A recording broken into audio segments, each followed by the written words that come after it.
I had to get away.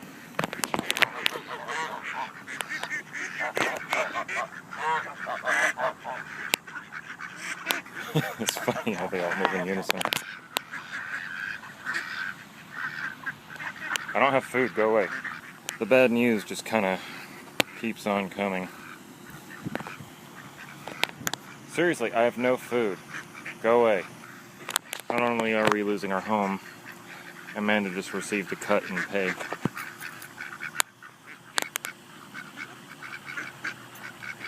So,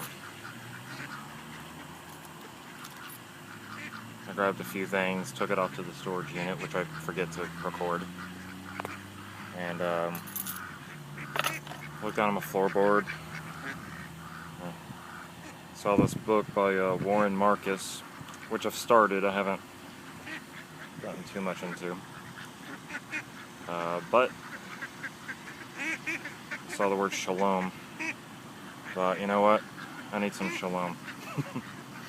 So I came to a local church ground.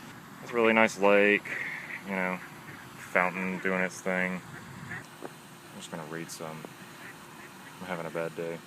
I need prayer. I don't know, everything seems to be going against us right now. It's really difficult on me mentally, physically too, because when Amanda is at work, I'm the only one packing. And you know, she does her part some.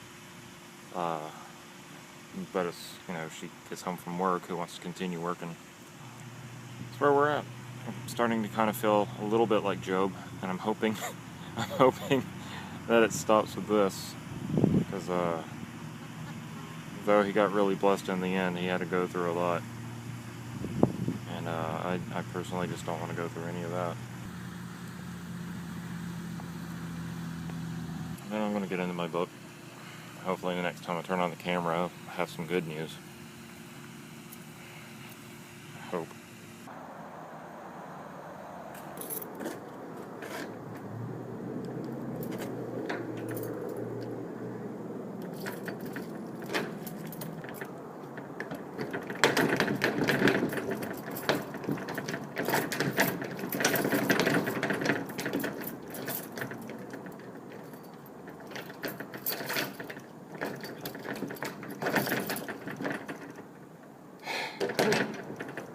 Yeah.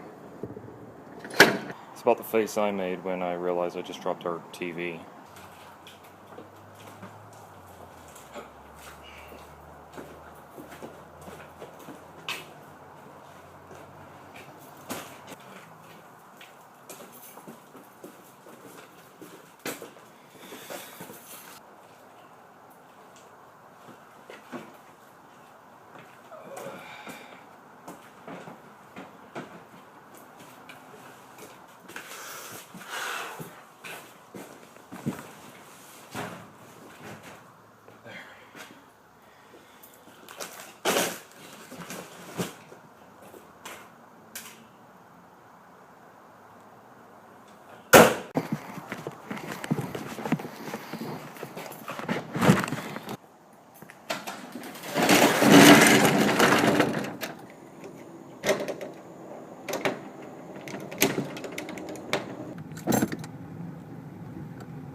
I'll just be completely honest, I'm totally stressed out.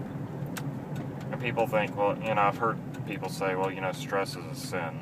And, you know, if you're stressed out, then you're not having much belief or trust in the Almighty. And I get where that's coming from. But, you know, as the head of the household, the head of my home, I have to make some tough decisions. Decisions that I believe strongly in that perhaps others don't.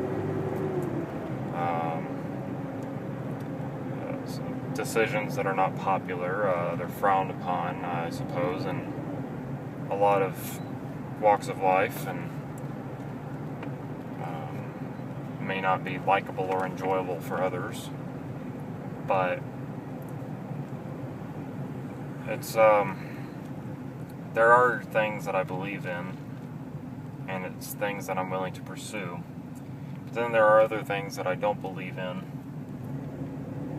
and therefore I will not pursue them. You know, it's just kind of one of those things. You feel like you're walking on the straight and narrow, and because of that, popular belief disagrees with you. Therefore, you are.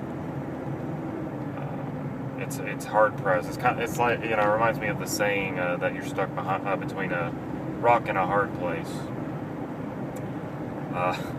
I suppose that could be a good thing, though, considering who my rock is. It's a rough thing that we're going through, me and my wife, and my daughter too, because me and my wife are both just really tired and stressed, and we've never quite been through something of this nature.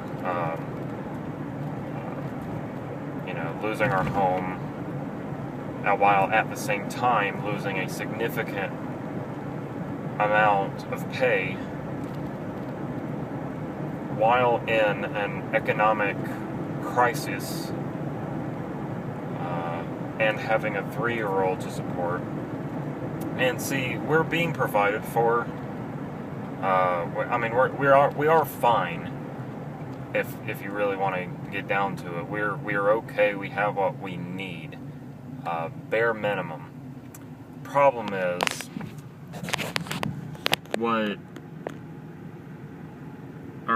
I guess it's safe to say that what our flesh desires is what gets in the way of things. We want a home of our own. We want to be able to eat without having to worry about, you know, overeating or being underfed. And, you know, we want to be able to have things that entertain us, and we want to be able to, you know, take a break from things if we want to. And you know, I tried for the past 6 years. I've just had the biggest struggles with off and on work and trying to find a 9 to 5, and you just can't find one. It's, you know, they're not out there. And some people would just say that, oh, you're being pessimistic. You know, you're speaking death over yourself or whatever. No, I think I'm being more realistic. You know, I've believed in the Almighty for certain jobs, and there's a poem that's called God Said No, or story. It's either a story or a poem. You know, somebody prayed for something, God said no, and I just kind of feel like that's where I'm at. Because I have been looking for jobs, and to no avail.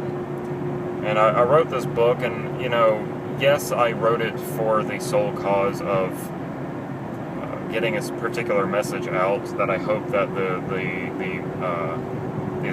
body of believers will grab hold of, and it will encourage and inspire people to do what the message of the book is, and hold fast to it. But it's also a means. By no means do I believe it's going to be the means, but I believe it is a means of financial support, because I did put a lot of work into it,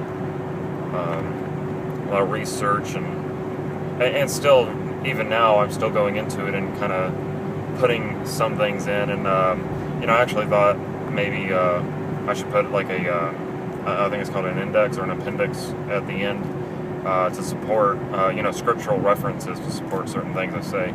I'm talking a lot, I'm aware. And I'm sorry for that, but it's my vlog, and you chose to watch it. But, yeah. This is why people go to therapy. Just to talk. And, the professional therapist sits there and listens professionally and courteously. So you're my therapist. The Almighty is my therapist, too. I get a little bit more colorful when I talk to Him. But that's my personal relationship with Him. And He's definitely the one being in this universe who truly gets me. I want to I'm very thankful for him being in my life and for having brought me to the place in my life where I know that I can really call on him and he will answer. Thanks to you too for listening, my mishpachah, my family. Alright, I'm almost home.